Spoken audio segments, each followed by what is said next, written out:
The French Revolution was kind of petri dish for democracy, right? It was an extreme experiment in democracy.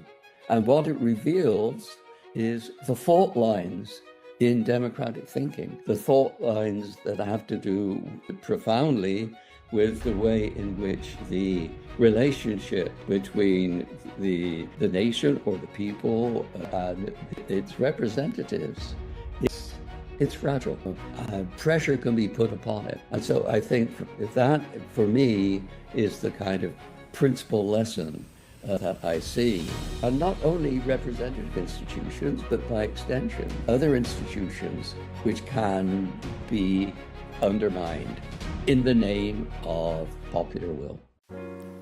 Welcome to the Civic Agora, a podcast from the Stanford Civics Initiative, where we discuss ideas on democracy and citizenship. Hi, everyone, and welcome to a new episode of the Civic Agora. I'm your host, Javier Mejia, and today I have the great pleasure of speaking with Keith Baker. Keith is the J.E. Wallace Sterling Emeritus Professor in Humanities here at Stanford, and he's the author of Jean-Paul Marat, Prophet of Terror, a book that was recently published by the University of Chicago Press. I'm very excited of having Keith here with us. How are you, Keith? I'm well, thank you. It's a pleasure to be here talking with you. No, it is my pleasure. And before talking about the book, I would like to take some time to talk about your career. You're an emeritus professor. Much of your education was in the UK.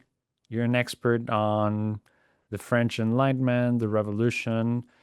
And I'm curious then about a bit how you built your career. You moved at some point to the US. Some of that was in Chicago, but after several decades, you've been here in the Bay Area.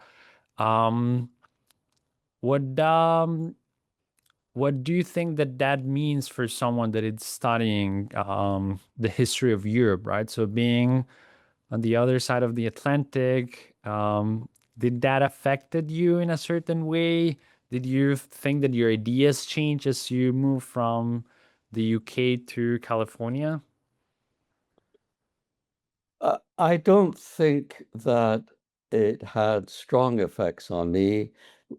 One thing I should say is that, of course, I grew up in England, which prided itself at that point on not being part of Europe.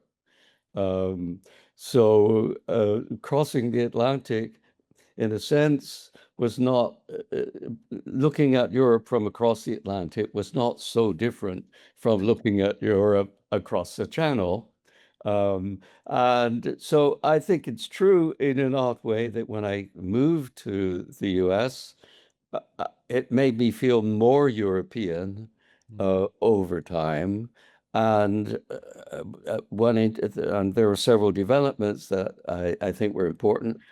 When I first came here, I came for a year. I spent a year as a fellow at Cornell, and I worked very closely with a professor of political theory there who was Italian, a very eminent Italian historian. And what was remarkable, of course, about Europeans studying Europe in the US is the great number, the much greater proportion of Europeans who were teaching in history departments in the United States. So I think that helped give me a greater sense of being European and a more complex view of the nature of European history. I think another thing that developed, which was very important for me, was that over the years of my career, particularly the first 25, I would say, there was a great deal of increase in connection between European historians, particularly in French history, French historians and American historians. There was a kind of explosion of interest, common interest in France, and particularly in the French Revolution, leading to the bicentennial of the French Revolution in 1989. So that, in a sense, was also a very important aspect of my of my experience here teaching history in the US. Let me ask you now about your, I don't know if this is a transition, but you're a historian, and I mean, you early on started to connect with people doing political theory, right? And your interest eventually was very close to political philosophy. So I'm curious, and I guess I'm particularly curious about the teaching side of this, but how did those interests reflect on the way you approach history, right? So how easy was it to think about issues that are highly abstract and involve moral dilemmas and ethical reflection, and how easy has that been in terms of translating it for a new generation, right? How did you navigate those waters, right? That in this context of growing disciplinarity, it seems very challenging to me. So I would like to hear your thoughts on that. Well, there are a few thoughts on that. Well, early in my career, there was an explosion in intellectual history. Intellectual history had for a long time been regarded as secondary um, to social history. That changed in the 1960s for all kinds of reasons, but it changed dramatically. And in a sense, it opened up the whole world for intellectual history. Intellectual history was no longer really just dealing with a kind of narrow segments of people who were called intellectuals. Well, it could open up the whole understanding of the world and emphasize the extent to which what we see in the world is intellectually and conceptually constructed. It's not given there. It has to be made sense of. And that has always been my understanding of what an intellectual historian should do. And I find that in terms of teaching, very rewarding. Students tend to be very interested in ideas and confronting ideas, particularly ideas that they've taken for granted.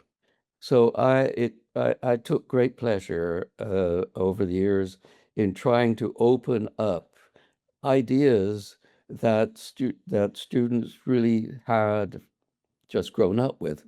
For example, the idea of society. We think of society as out there. It's a thing. It's a fact. Mhm. In fact, I taught a course for several years on the invention of the idea of society, which we can really see very clearly. And one can ask, well, what did society as a kind of master concept? Society became the name for what is really real out there. What did it replace? Well, essentially it replaced the divine. Society became the new ontological grounding for human action. Um, Another idea, revolution. Everyone knows what a revolution is, but in fact, what we very clearly understand is the way that the modern idea of revolution really is relatively new. It was an 18th century creation in many very substantial ways. So that has always been something that has been, I think, challenging to teach, stimulating for students, and has worked pretty well. Mm. I want to get back eventually to teaching and I guess what you perceive as your role as as a generator and as someone contributing in the space of ideas. But I would like to explore a lot of what's in the book, right? So we have some very concrete grounds to discuss, and what you do in the book, which is it's great, by the way, in many ways. It's fairly long and dense. So I would like you to take us a bit through the story of the book, right? Which is um, the story of Jean-Paul Marat, right? So you start with this description of his early life, and that's going to be important to understand what he's going to become. That was something I was not in general particularly familiar with the figure of Marat, but still I thought I had a good sense of who he was, and I had no idea about his background. So why don't you help us first going through that phase, and again, what were those key features that would be relevant for him later on in his role as an intellectual and a political figure that you can already see there in his early life? Well, we know relatively little about his own early life.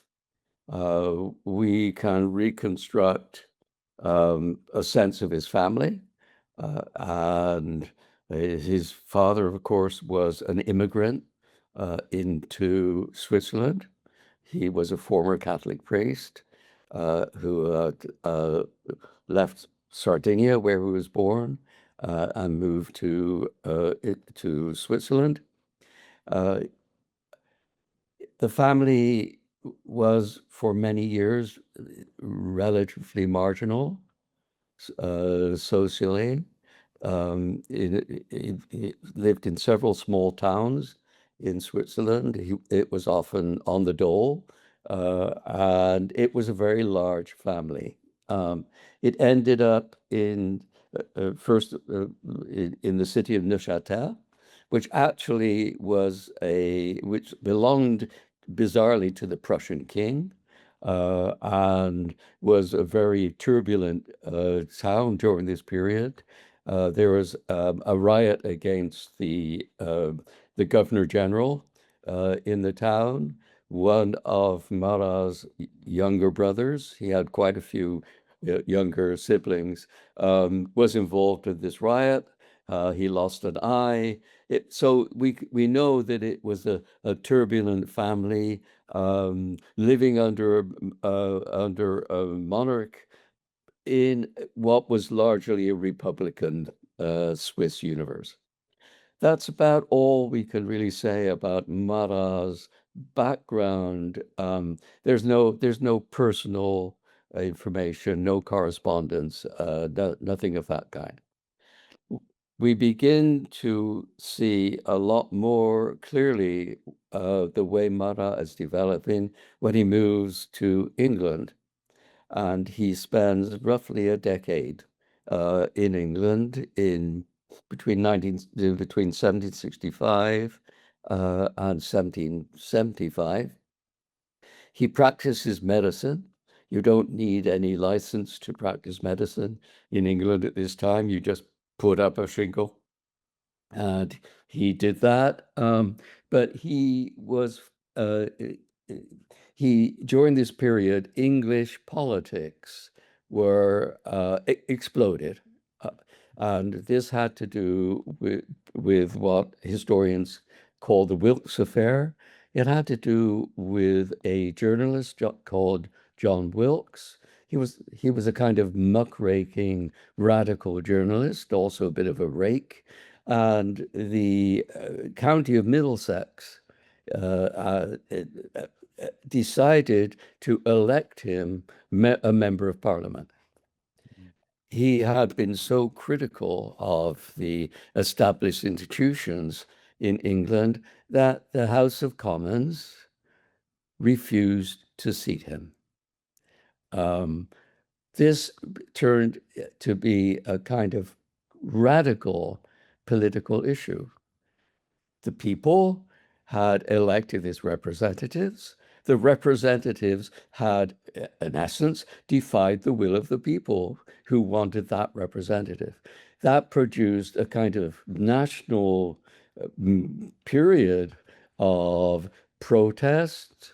There were riots. There, there, there was shooting. This was Marat's political education, if you like. In 1774, as this period was coming to a close, Marat wrote a book which he meant to be a contribution to a discussion about a forthcoming election. And he writes a foreword to this book in which he calls upon the electors of Great Britain to throw out the corrupt members of the House of Commons.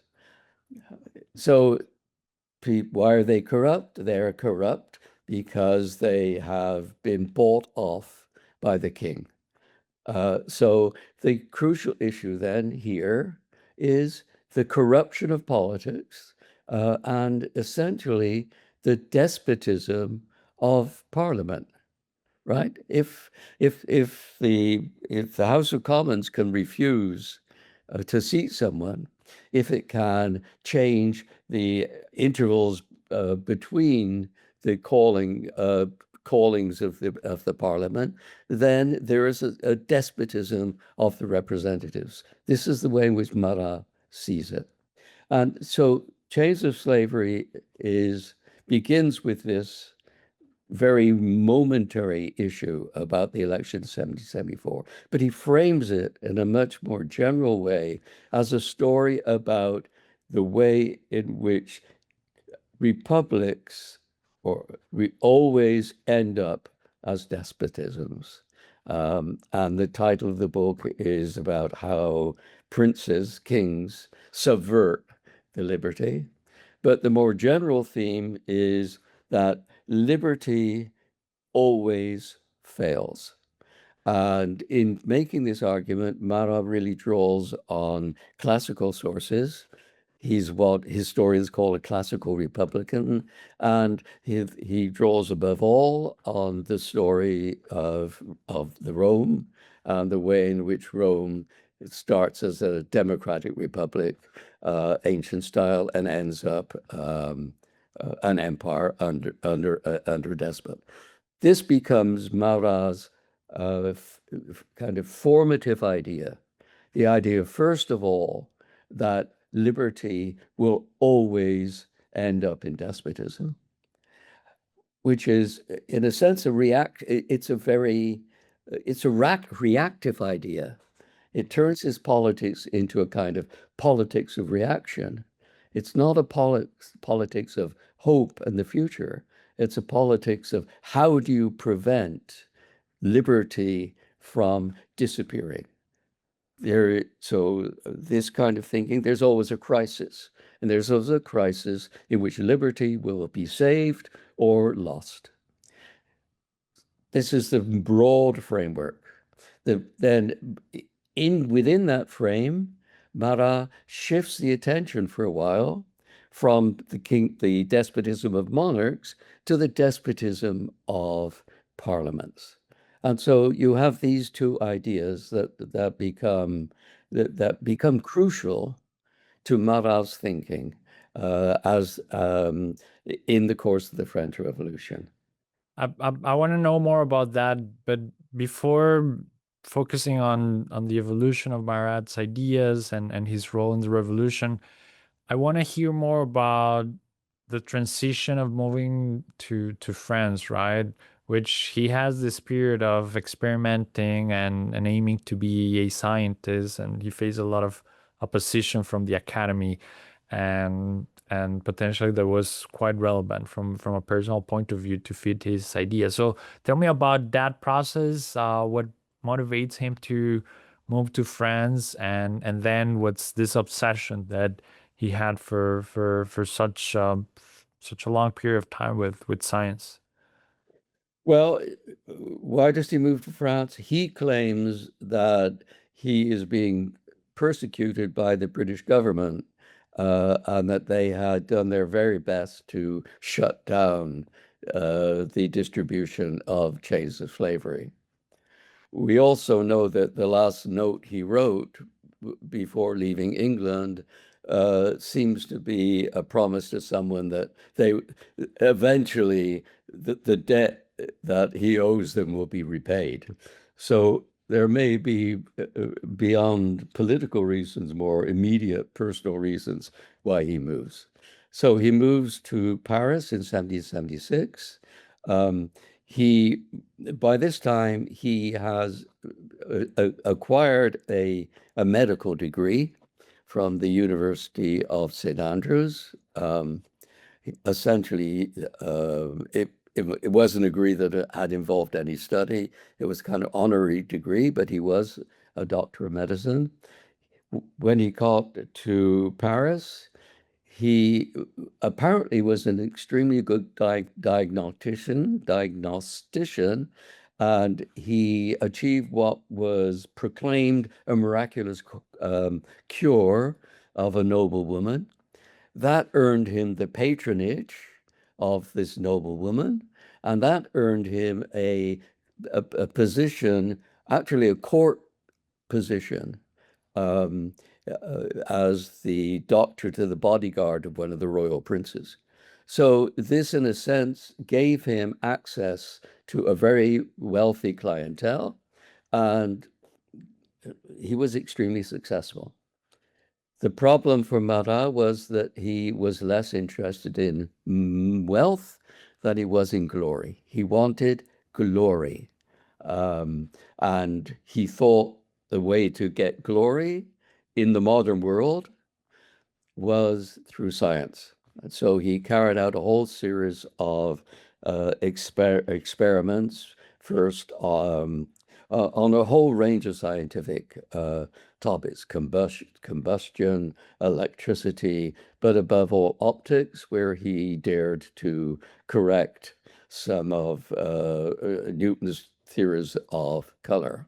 Um, he was doing this in a very old-fashioned way, using essentially what we would think of as a magic lantern, an image that directs the sun's rays through the window shutter, projects onto following wall, and you can see the images of things put in the path of the ray.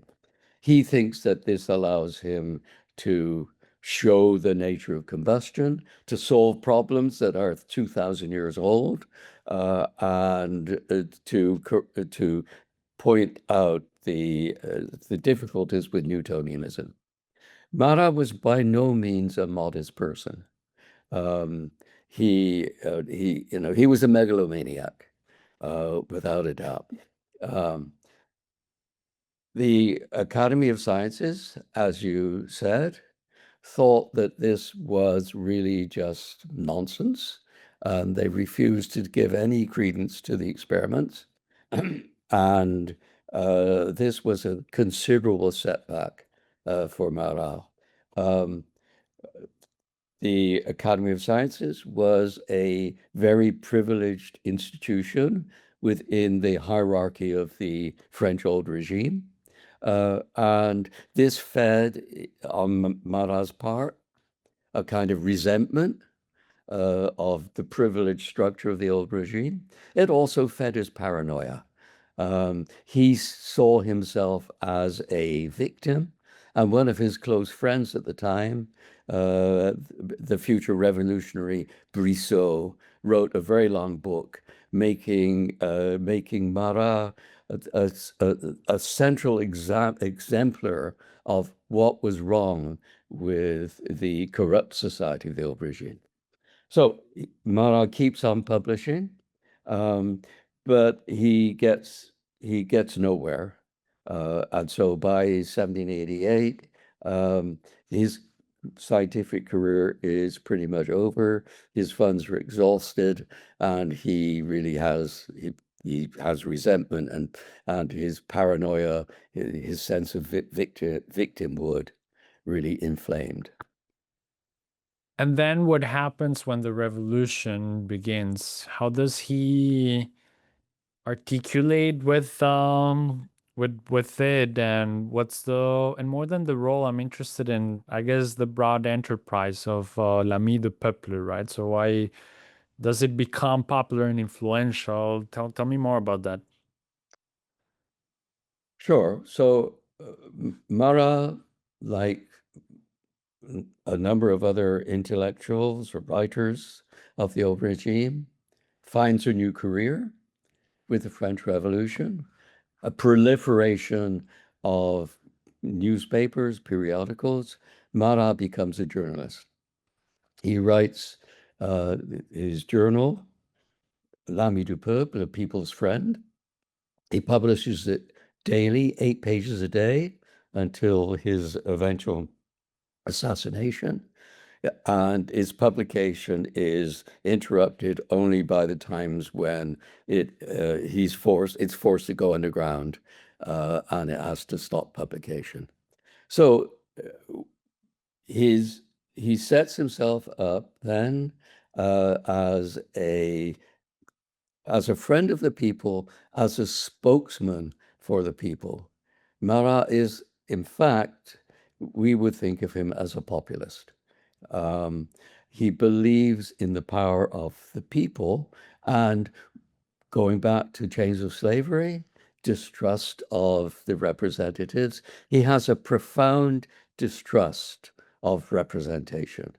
And one of the key aspects of the French Revolution is that it is caught between two principles. It's caught between the principle of national sovereignty. It wrests sovereignty from the king and declares it as belonging to the nation. And as the revolution grows, becomes more radical, there's a tendency for the idea of national sovereignty to slip into popular sovereignty. They're not the same, right? Mm. National sovereignty is a much more abstract concept. Popular sovereignty, you're invoking something which appears to be much more immediate, much more physical, much more present. This is so Marat is part of this shift of pushing the kind of a radical populism in the French Revolution. He's critical of the deputies who are elected, who become the National Assembly in 1789. He's above all critical of them because the National Assembly ends up having quite a few members who belong to the old regime. Um, for Marat, already by September 1789, he's saying, not, he's saying purge. He's saying purge the National Assembly because the National Assembly is not actually, it's the National Assembly and the revolution more generally has been penetrated by the remnants of the old regime. They're still in power. They're plotting to prevent the revolution from occurring. So what you get then in Marat is the kind of, as the revolution goes on, an escalation in the call for purge. Mm. He says that if at the time of the fall of Bastille, the people had slaughtered 500 people, that would have been great. Peace, freedom would be secured. But it didn't do that. The revolution from the very beginning for Marat was simply not radical enough. And as the revolution occurs, as the problems of putting very abstract conceptions of liberty and equality into practice, Mm. there's greater division. Uh, so there are more and more people to be denounced as enemies. As the revolution is as the revolution develops, you get a vast emigration of nobles, the former beneficiaries of the old regime. They set up armed camps around Europe, threatening to invade, threatening to engage the European powers, to engage in the revolution. So, from that perspective, the number of enemies of the revolution has increased. One of the things the revolution does, which is crucial, is it nationalizes the church. Um, and that leads to massive resistance on the part of the clergy who refuse to accept the new organization of the church, remain committed to to papal rule, and these also produce massive resistance within France, which eventually is taken up by an uprising in the west of France, the Vendée, which is spurred by, among other things, but principally by these religious concerns. So the revolution then gets more complex, more divided, and produces more enemies. And Marat is there always to increase he's there with his calculator, in a sense, to increase the number of heads that have to be lopped off to save the revolution. I go back to 1774. This is a kind of reactive mode. You have liberty is about to be stolen by these enemies of the revolution, and there only only a radical response can save it. Then let's continue that story, because you've brought it just up to the what I feel is the climax of this narrative arc, right? What you describe as the Marat moment, right? Which is when he's then facing the opposition of precisely all those growing number of enemies of the revolution, right? But which paradoxically ends up unfolding in favor for him, right? So tell us about that episode and what that represents then for the revolution, but also for Marat and his unfortunate end. So let's step back a moment to the 10th of August, 1792, which is, in a sense, the Second French Revolution.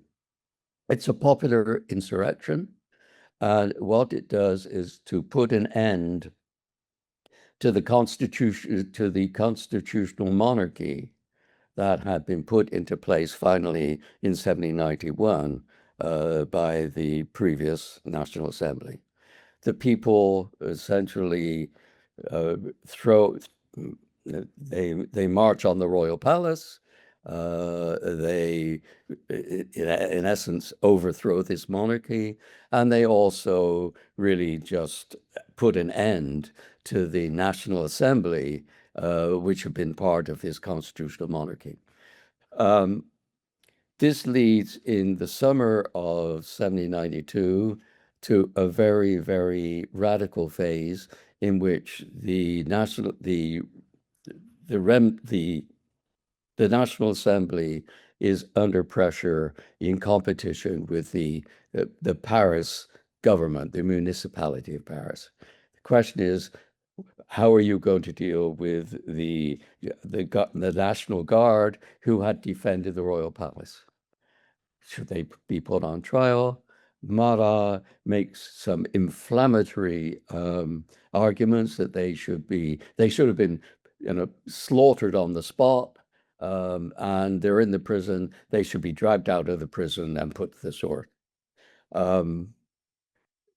Something like this happens in September 1792, the so-called September massacres, in which some of the Paris population do indeed invade the prisons and slaughter many of the inmates. Marat is deep, even though he's not directly involved. Marat is profoundly implicated in this, and he is seen then as a man of blood. He has the stench of blood on him. Bizarrely, he gets elected to the new National Assembly, a so-called convention, in September 1792, the purpose of which is to create a republican constitution. Marat is almost universally hated within the convention, but he becomes a kind of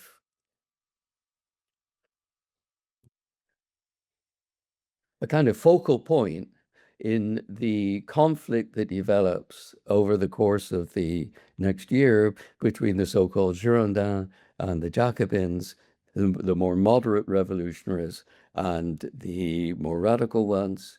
And Marat is, well, what do we say now? No one to the right. Marat was no one to the left. And that put him in a very kind of interesting position. The Jacobins, the leaders in the convention, people like Danton and Robespierre,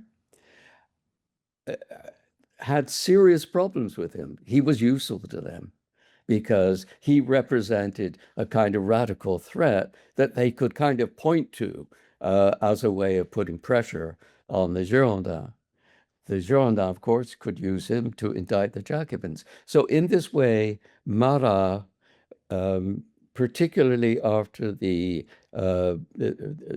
execution of the king in January 1793, Marat became the focal point in this conflict. And the episode that you were referring to occurred when the Girondin majority were able to impeach Marat for preaching murder and chaos and for attacking the assembly, the power, the legitimacy of the assembly, and they sent him to the newly created Revolutionary Tribunal.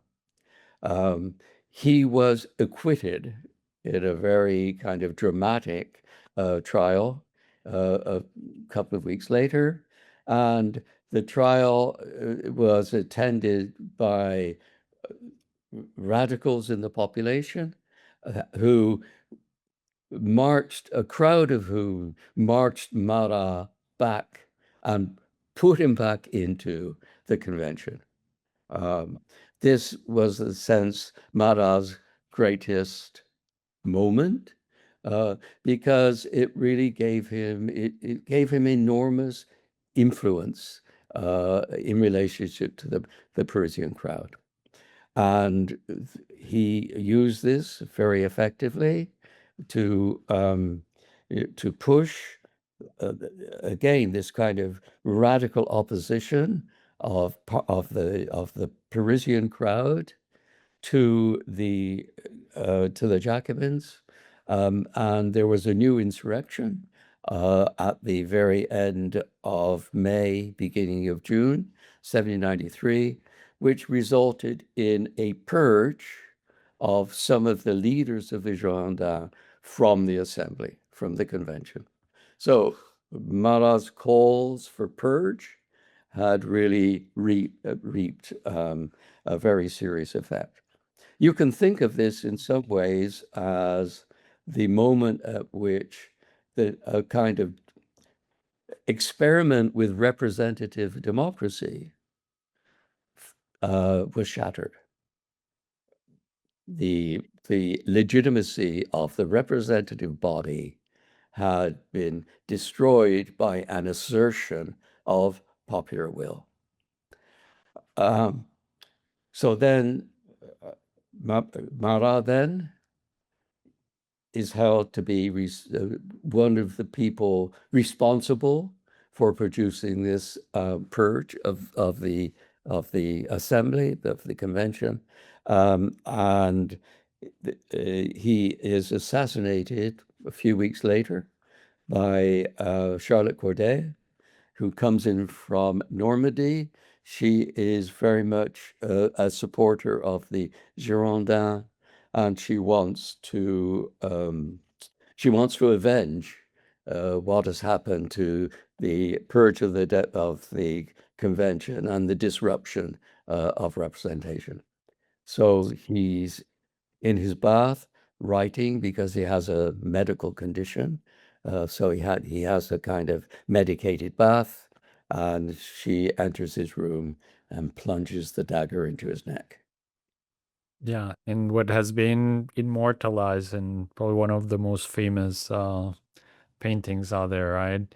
That's So, exactly right. When people ask me who I've been writing about, and I say Marat, they're blank. But when I say the guy I who am the best. was assassinated in the bathtub, they know who I'm talking about. Yes. Tell me a bit about that. I guess the consequences of his assassination, right? So how he became this figure that, I mean, not too long before was quite controversial and hardly accepted, and but then suddenly a martyr, very functional for many people's agendas. Right. He is immediately celebrated as a martyr to the revolution. Uh, his friend, the painter David, who is also an expert in organizing uh, marches and festivals, organizes this very big time funeral, marching his remains around Paris. That has to be done very quickly because this is during a very unusually hot period in Paris. Marat is basically just becoming putrid before people's eyes. So they have to rush this funeral, this very elaborate procession, and bury him. This he at this point is a popular martyr. The radicals, the people of Paris, they celebrate him. There are addresses from all over France to the convention say we have to commemorate Marat, but above all, we have to avenge him because no one believes that it was just Charlotte Corday as an individual who assassinated him. They know that this is a plot. This is a counter-revolutionary plot to destroy this martyr of the revolution.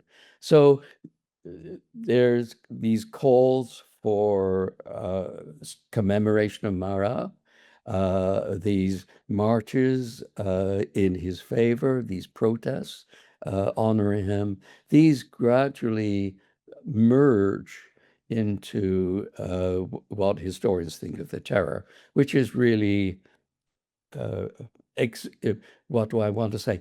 The crisis government by an executive body.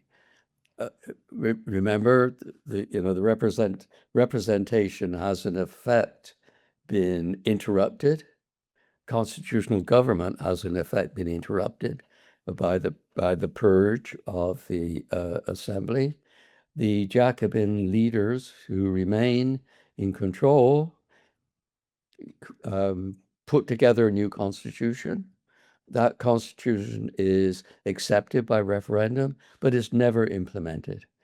What instead is implemented is revolutionary government, which is essentially emergency government by the Committee of Public Safety, which is a committee which is chosen by the Assembly and renewed on a monthly basis. So Marat then is a crucial figure symbolically in the way in which the terror arrives when when there's a during the so-called period of the popular terror, which is when you have uh, crowds, popular radicals, armed, marching around the countryside, destroying churches. Often they're carrying images of Marat.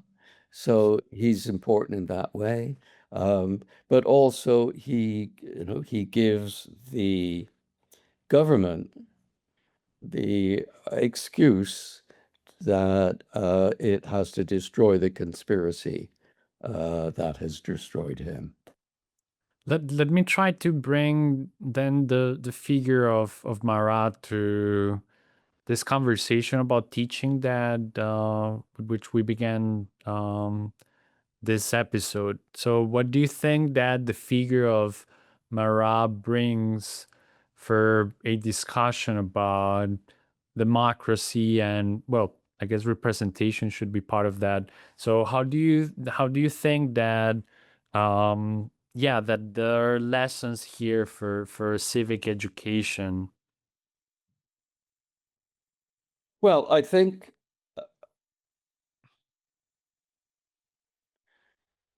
one of the interesting things about the years that I have been working on Marat is that uh, the issues that he highlighted have, in a sense, become more and more crucial for modern democracies.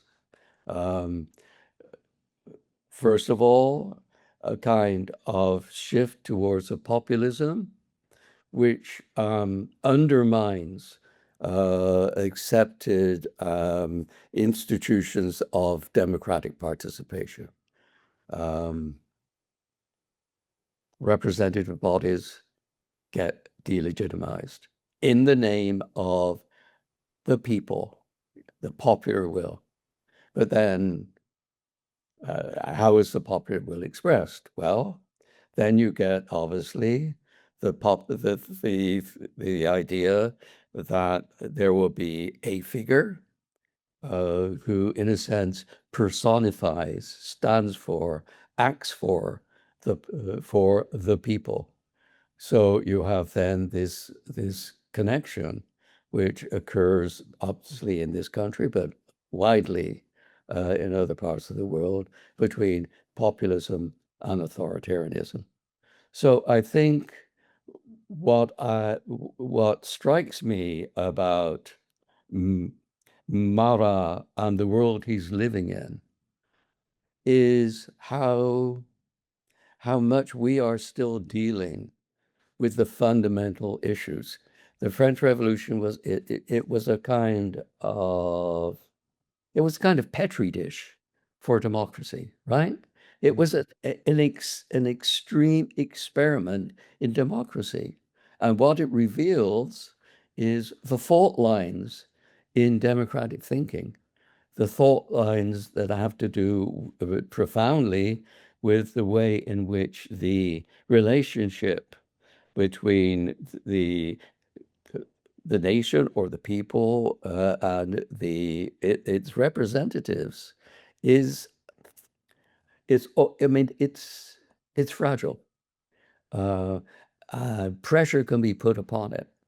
And so I think that for me is the kind of principal lesson that I see. And the principal implication for thinking about civics is to cherish is to cherish representative institutions, um, and not only representative institutions, but by extension, other institutions which can be undermined in the name of popular will.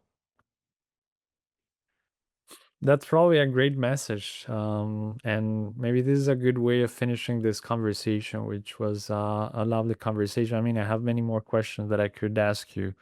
But thanks a lot. Thanks a lot for bringing such a detailed and profound analysis of Marat's life and ideas. And thanks for this time. Thank you so much. It was a pleasure. Thank you for tuning in today to the Civic Agora, brought to you by the Stanford Civics Initiative. Don't forget to stay connected with us on YouTube and Spotify, where you can discover more podcast episodes and gain access to additional information about the Stanford Civics Initiative. I'm your host, Javier Mejia. Feel free to follow me on Twitter at Javier Mejia C and connect with me on LinkedIn as Javier Mejia Cubillos. Until next time, stay engaged. Thank you and take care.